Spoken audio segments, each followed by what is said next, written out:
Bom dia ainda. Não, boa tarde. Vamos conversar um pouco sobre o conselho e gestão, né? Qual a relação entre os dois, num ambiente bastante dinâmico, um ambiente que a gente denomina como VUCA, né? Então a gente vai falar um pouco sobre essa questão da complexidade. Se a gente está falando que o ambiente é um ambiente muito complexo, muito volátil, ambíguo e incerto, a gente precisa lidar com isso. E a forma como a gente lida com isso é reduzindo principalmente a complexidade interna. Então, a grande questão é como é que a gente reduz a complexidade interna para poder lidar com a complexidade externa, que é cada vez maior. E aí a gente poder falar sobre isso, poder falar então que a relação entre conselho e gestão é fundamental para reduzir essa complexidade, né?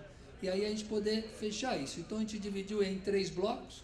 Eu vou falar bem rápido para dar bastante tempo para quem quiser fazer pergunta, fica à vontade, tá? E aí a gente esclarece.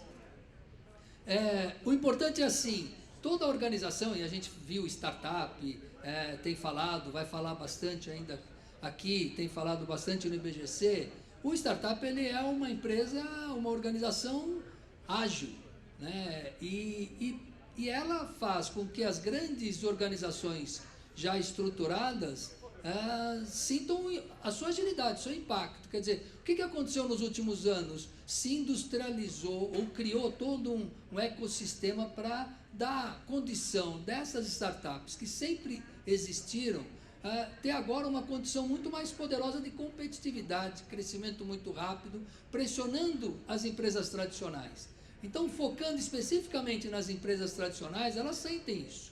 Quer dizer, toda empresa passa por um ciclo desse, ou seja, num primeiro momento ela está aqui, é super rápida, é um mundo ainda de gestão, né? É um mundo onde o governante e o gestor, eles são as mesmas pessoas. Então tudo isso é muito rápido, né? Na hora que esses papéis vão se separando, que é o que a gente acaba vendo numa empresa tradicional, né, é que a gente vê como ela é lenta. E naturalmente ela vai ficando mais lenta mesmo. Você vai criando a instância do conselho, você vai criando a instância da gestão, você tem muito mais gente, você precisa ter mais controle. Então toda essa situação reduz a velocidade por conta da maior complexidade. A gente viu aqui no painel anterior a questão de sucessão numa empresa familiar. A gente viu a dificuldade e toda a discussão com relação à cultura e tudo mais. Se a gente colocar aquilo num timeline, aquilo demanda tempo, né? E esse tempo, uma empresa que está aqui, ela não tem esse problema, essa restrição. Então ela é muito mais ágil. Então, enquanto a gente está discutindo todas essas questões de sucessão, essas questões de segunda para terceira geração, ou as questões de empresa aberta com sócios e tudo mais, as empresas menores estão indo e comendo o mercado, criando solução. Como é que a gente faz isso? Como é que a gente lida com isso? E aí que eu acho que é o grande desafio da governança. À medida que a gente vai caminhando nessa curva de evolução, a governança vai se tornando muito complexa. E esta complexidade, a gente acaba falando, eu ouvi aqui várias falas aqui, a gente ouve isso muito com enfoque de controle, né? Porque a governança nasceu com a necessidade do controle. Só que se a gente expandir a visão, governança é mais que isso. Governança é a capacidade da empresa continuar se movimentando como ela se movimentava aqui, estando nesse estágio aqui. Esse é o desafio. Como é que eu consigo ser leve? Como é que eu faço o que eu costumo dizer, o elefante dançar? Porque a dificuldade de fazer isso é exatamente a solução para ele enfrentar um mundo VUCA. E esse papel, quando a gente coloca, o papel do conselho muda. Porque o papel da relação entre conselho e gestão vai ter que ser reconfigurado para permitir que a empresa naquele estágio se movimente, não exatamente como aqui, mas pelo menos mais próximo disso. Ou enfrente esta concorrência, mantendo a sua competitividade. E esse desafio é o desafio da relação entre governança e gestão.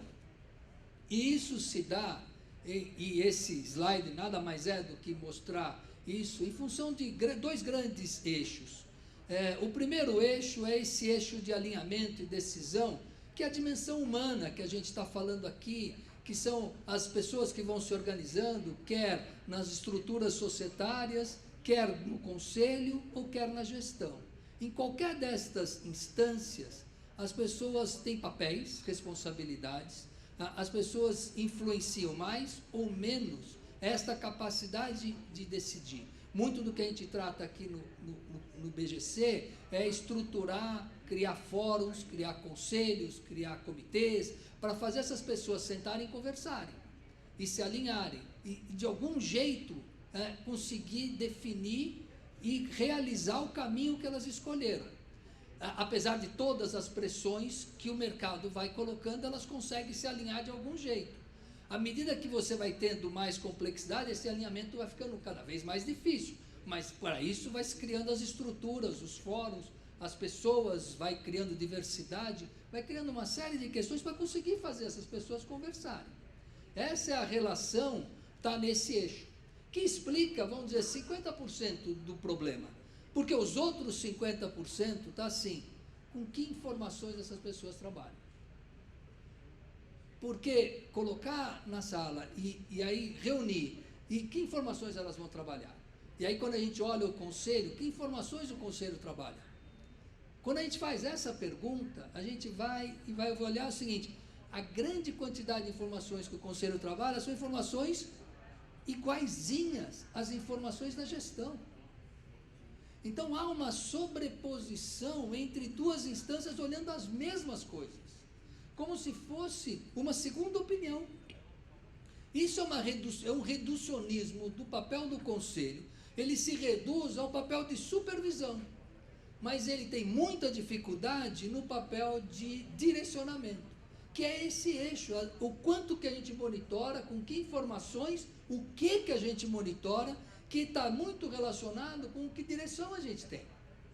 Então o que a gente vê são as empresas, no final das contas, com conselhos táticos, e às vezes conselhos operacionais. Conselhos táticos, operacionais, com estrutura de alinhamento e decisão complexo, é a receita do fracasso.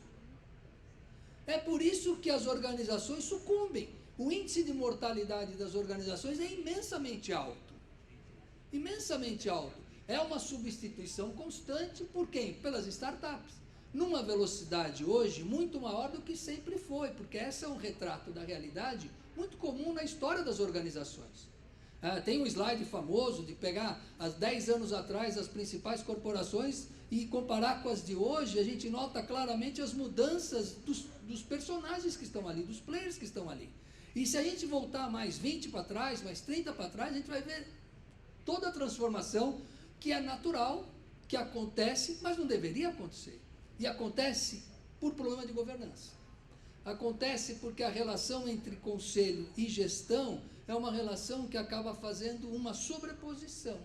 E é exatamente isso que aumenta até a complexidade, faz as empresas ficarem lentas e aí elas acabam ficando esse alvo fácil. Então o importante é falar assim, qual é o maior inimigo nosso? A complexidade. O que a gente tem que fazer da boa governança? Reduzir essa complexidade.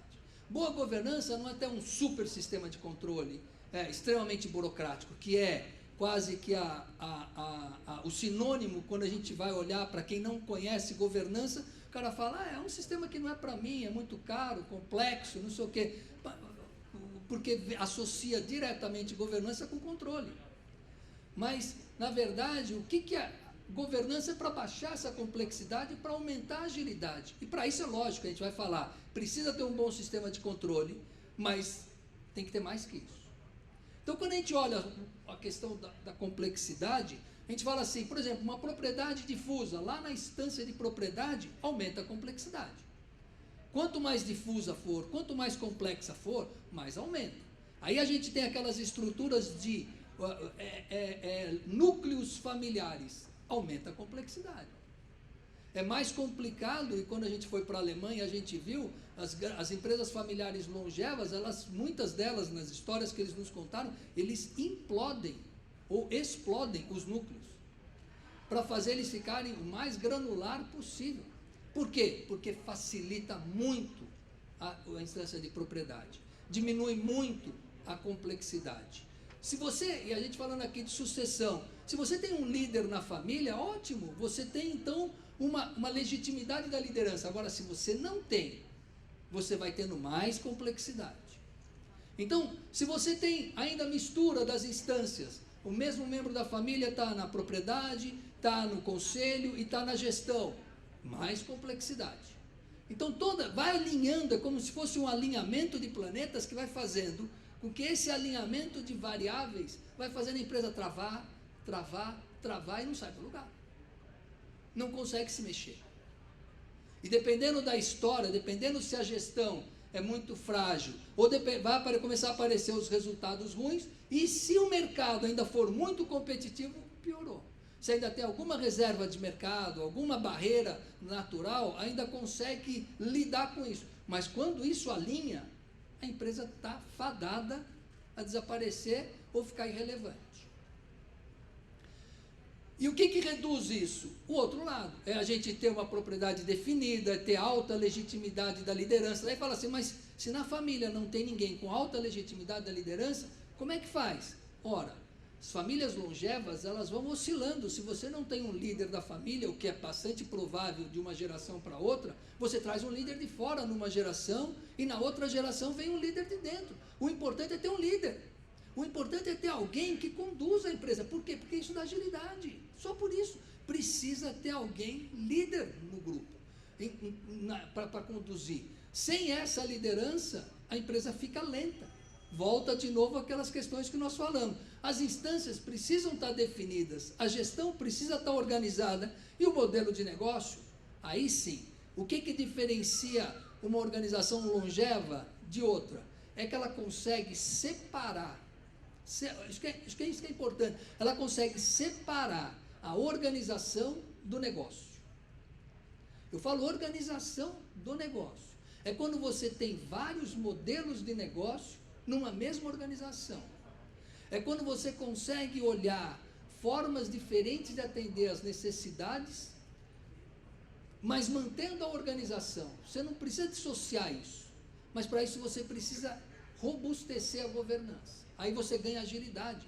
Você ganha agilidade até de uma startup, porque você tem várias, porque você consegue fazer isso. E é essa relação, e é isso que a gente vai para quando a gente fala assim, o que é essa questão? A questão é assim, é como que a gente separa o que é gestão do que é governança.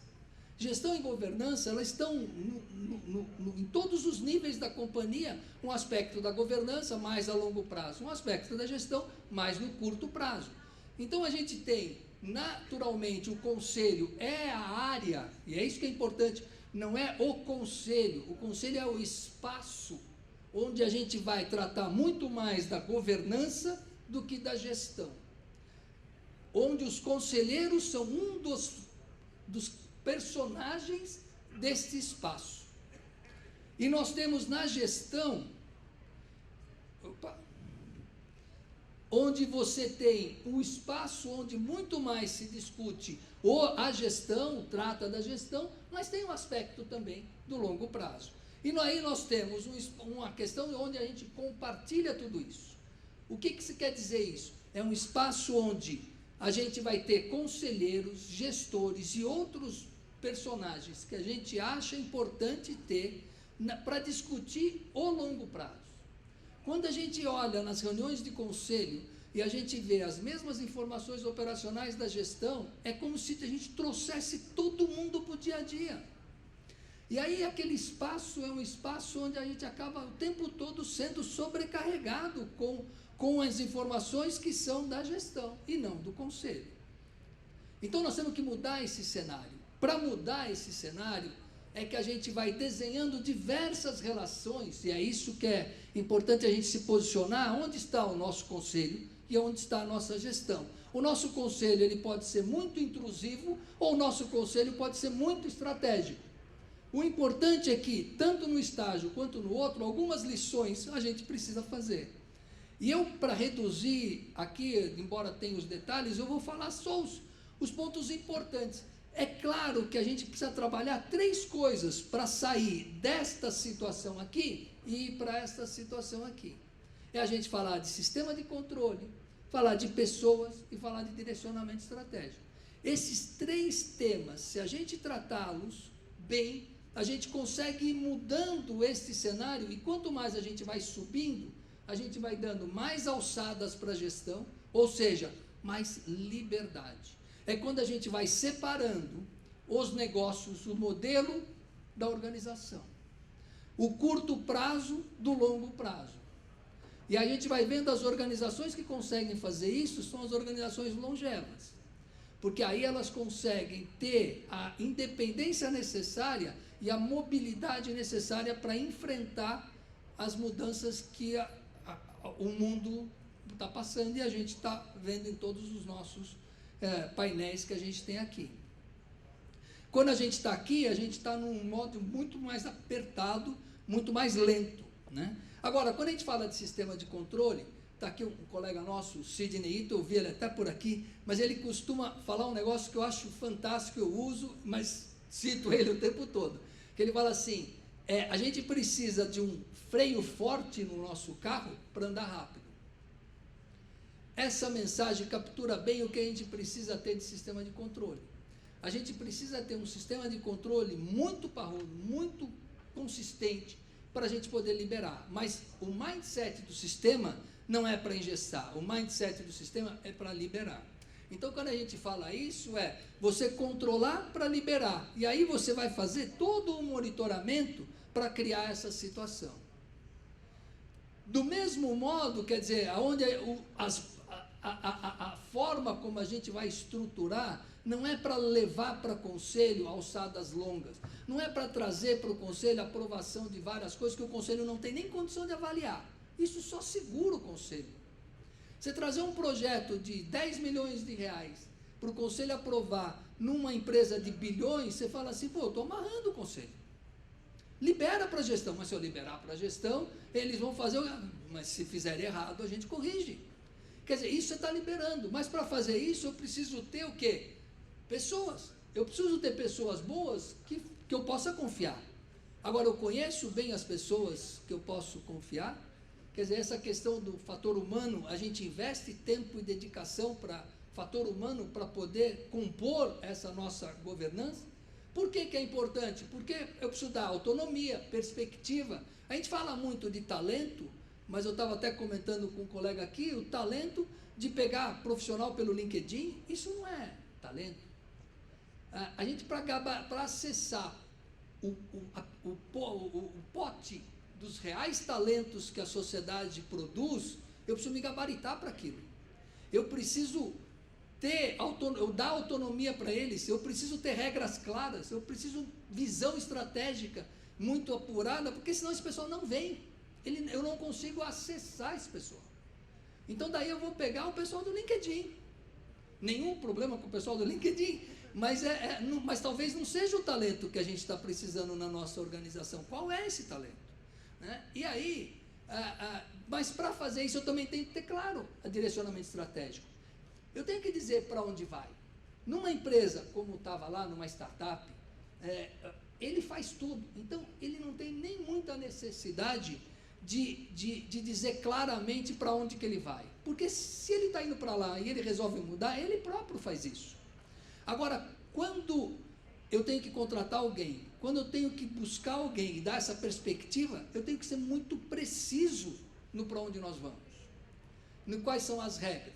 Então eu preciso trabalhar muito esse direcionamento. E a gente só trabalha se a gente discutir, investir tempo, dedicação e informação para poder dizer, nós vamos para lá por causa disso. Então daí eu vou conseguir ter a coesão necessária para fazer acontecer.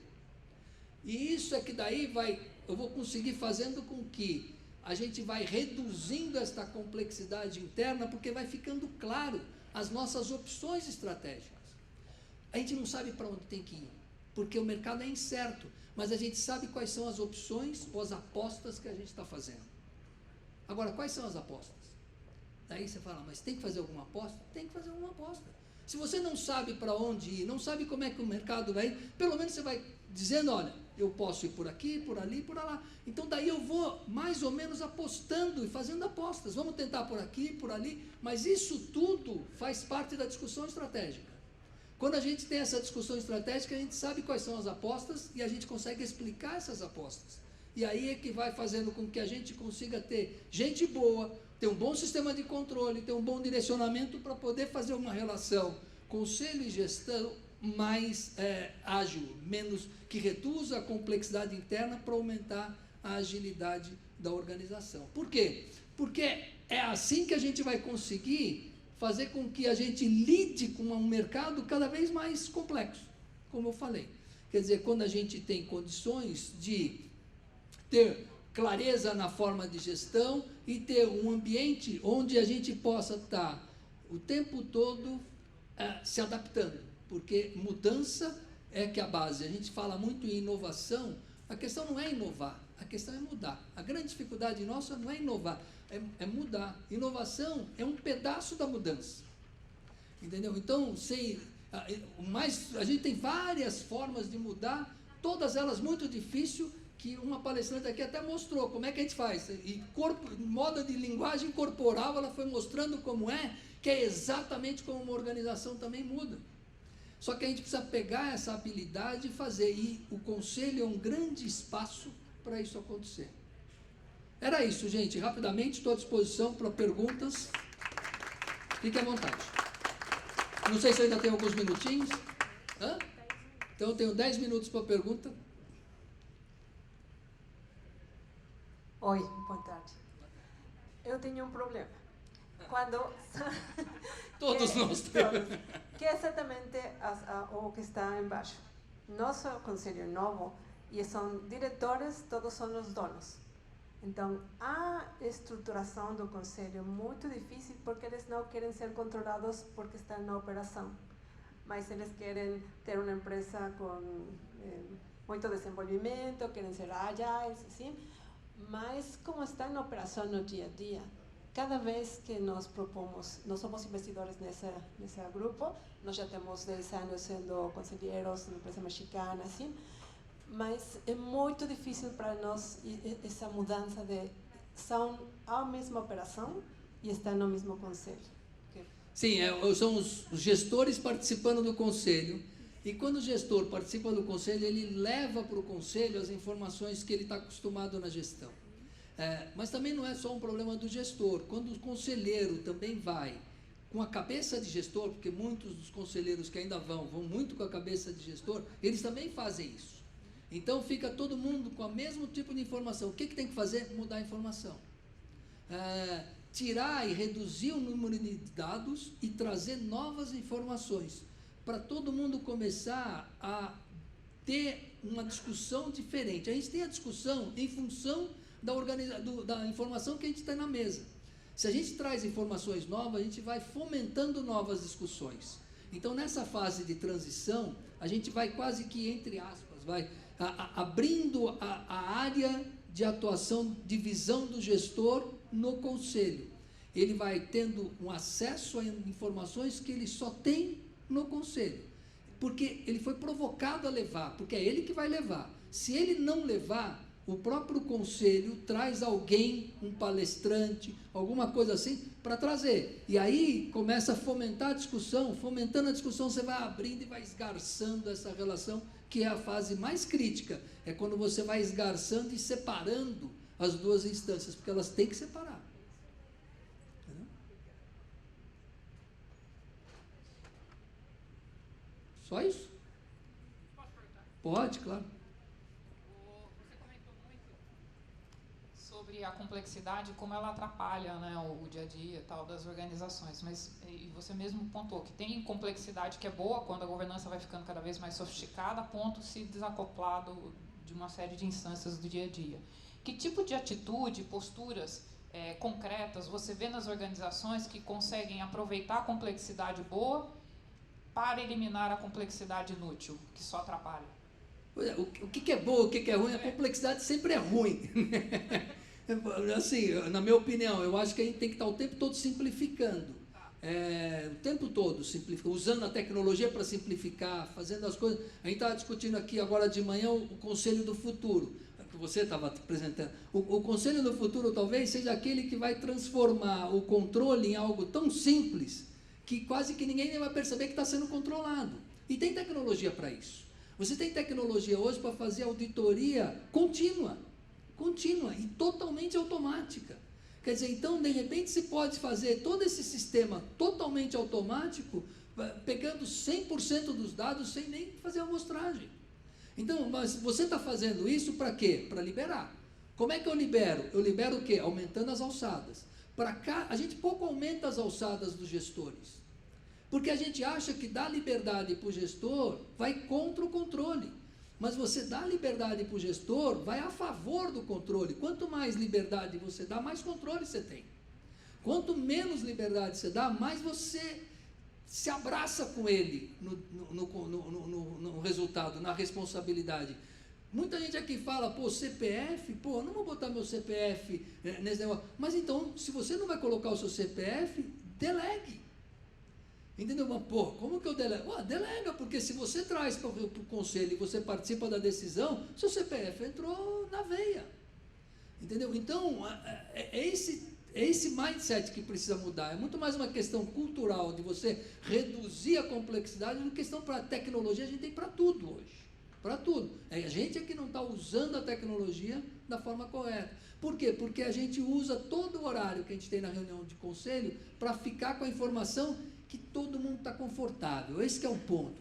É a fome com a vontade de comer. A gente conhece todas as informações de uma DRE, demonstrativo financeiro, a gente se abraça com essas informações, mas não se abraça com uma informação disruptiva, ou com uma informação inovadora, ou com um modelo de negócio que nós nunca fizemos. Aí a gente se sente incomodado. O que a gente se sente incomodado? Como um mecanismo de defesa. Eu não vou para o novo.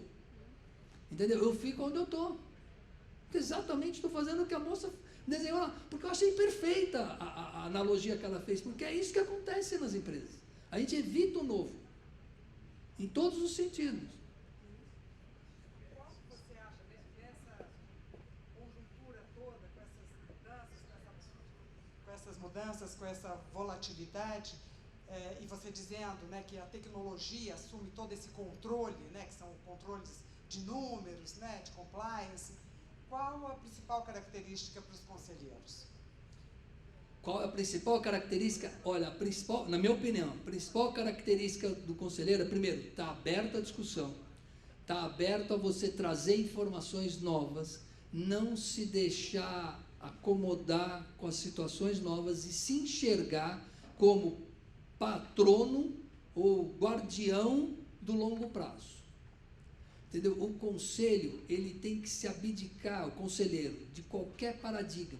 Ele tem que provocar todas as questões que parecem ser, sempre foi desse jeito, ele tem que criar esse mecanismo para aprender a fazer as perguntas certas, quer dizer, ou certas perguntas, que são as provocações, mas que muitas vezes são provocações que ele tem que fazer para ele mesmo. Para ele mesmo, são as regras e coisas que muitas vezes aquela empresa, ou que ele já viu e sempre aceitou, ele tem que se despir disso.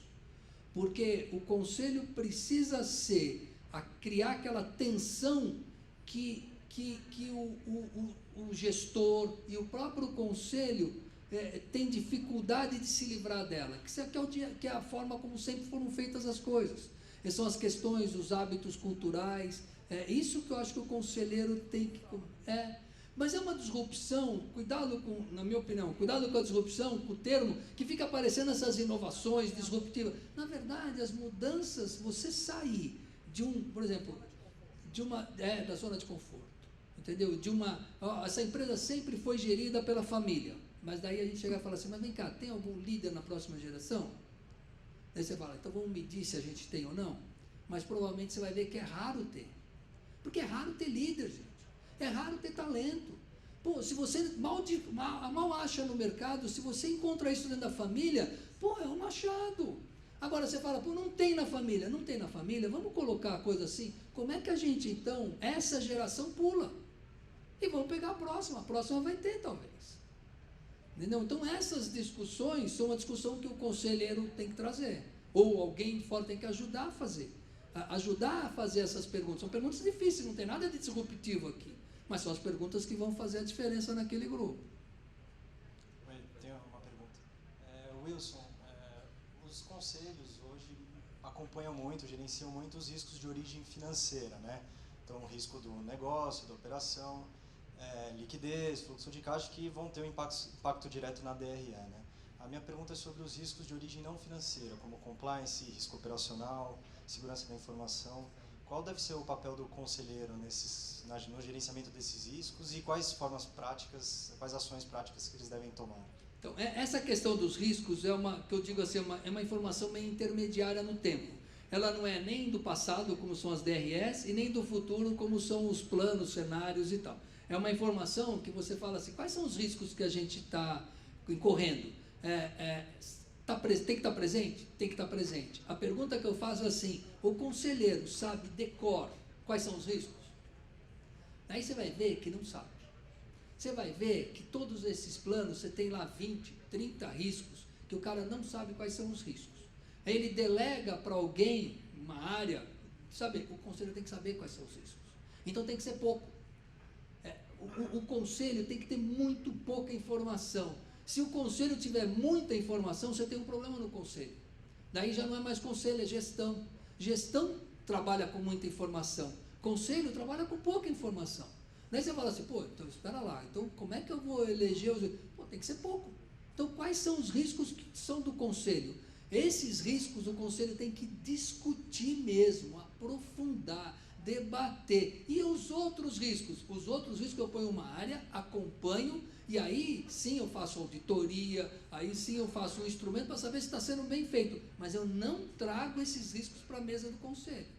Porque esses riscos vão poluir a discussão dos riscos que nem a gestão vai olhar. Porque eles são muito sutis. Então, ela deve priorizar os riscos que vão impactar a estratégia do médio e longo prazo da Isso. empresa. Isso. A Natura faz, ela tem até no livrinho do IBGC, tem até um mapinha disso de quais são os riscos que eles trazem para o conselho e quais são os riscos que eles não querem nem ver, eles assumem que é a gestão que tem que fazer, e vão monitorar a gestão, aí monitora, tem os órgãos de controle que vão monitorar o que estão fazendo, mas quando você traz para o conselho, você sobrecarrega o tempo do conselheiro, cabeça do conselheiro. Outra pergunta, muitas vezes o gerenciamento desses riscos acaba não sendo tão aprofundado porque nunca aconteceu um problema, né? Então nunca aconteceu, então não tem o risco. E muitas vezes a ação acaba sendo reativa depois que há um grande impacto, né? De qual forma que o conselheiro tem que trabalhar preventivamente, no sentido de se antecipar a eventos assim e demandar uma ação por parte da empresa? Olha, primeiro, você pode antecipar 10 riscos e vai dar o 11º, você não parou para pensar. Entendeu? Então, isso vai acabar acontecendo. A verdade é que você, quando faz um mapeamento de risco, você pelo menos limpa da tua frente muitos dos quais você não viu. Mas se você tem tempo para discutir, ter a cabeça do risco, da incerteza, que é típico do ambiente de conselho que eu falei. Quer dizer, é você ter no conselho todas as possibilidades e ali vai aparecendo esses riscos. Nós não vimos esse risco. E aí você começa a trazer esse risco que você julga importante. Mas para isso você teve um ambiente no conselho para ver. E aí você endereça um estudo, endereça um trabalho, endereça uma reflexão e endereça um plano de contingência, ou pelo menos uma linha diretriz de como a gente tem que agir em caso dele acontecer. Entendeu? Porque prevenir nem sempre é possível. Entendeu? Perfeito, obrigado. Última pergunta? Carnevale.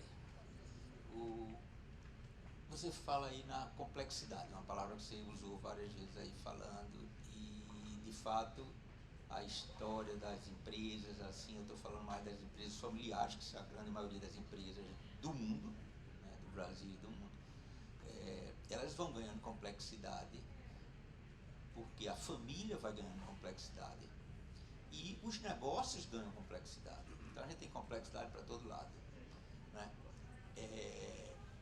Essa complexidade vai gerando alguns desafios, discussões assim, difíceis, de caminhos a seguir, e às vezes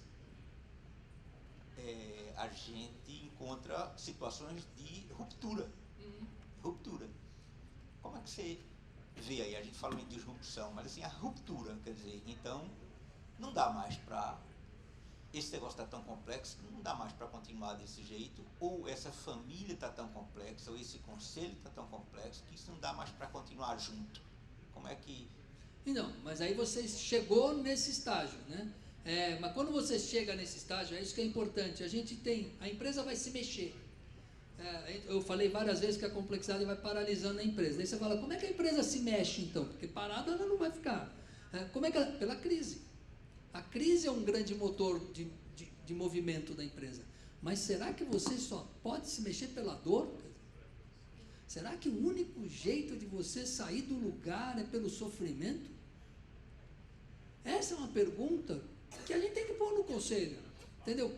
Falando, o que o conselheiro vai falar? Pô, o conselheiro tem que falar assim, o conselheiro tem que ser um especialista em mudança. Porque se o conselho fazer estratégia, o conselho lida com mudança. E fazer a mudança numa empresa, você imagina você mudar um transatlântico. É um movimento de força muito grande que você tem que fazer. Então, como é que você faz isso? Pô, fazendo esse questionamento, será que a gente vai ter que sofrer? Será que eu preciso ver lá um iceberg e falar, putz, e agora? E não sei o quê? Será que eu não posso fazer isso antes? E a gente tem indícios de que isso está acontecendo. Você fala assim, olha, se eu tenho muitos negócios, se os negócios estão fazendo água, se eu tenho muitos núcleos, cada um com uma opinião, é aquele alinhamento que vai se dando de variáveis, preparando um acidente. Qual que é o acidente? É a crise. Então, se a gente está atento a isso, a gente vai vendo essas coisas se alinharem e fala, pô, está entrando numa zona de risco tão grande, aí o colega que está falando de risco, esse é um risco que você fala assim, está mudando, o risco está crescendo nesse grupo. Como é que a gente faz? Esse alerta o conselho tem que dar. Entendeu? Mas ele não vai dar se ele estiver sufocado com a informação da gestão. Está todo mundo mergulhado na gestão, como é que alguém vai ter que parar para pensar, para ver sobre isso? Por isso que você precisa de duas instâncias, para poder ter um ambiente onde você consiga enxergar esse tipo de coisa. Mas o papel do longo prazo é isso. Do longo prazo é isso. O dia a dia, esse é normal, é uma máquina. Engatou a máquina, vai embora. Gente, eu estou com o tempo esgotado, fico à disposição aqui na hora do almoço, na hora que quiser. Então, obrigado por vocês me ouvirem.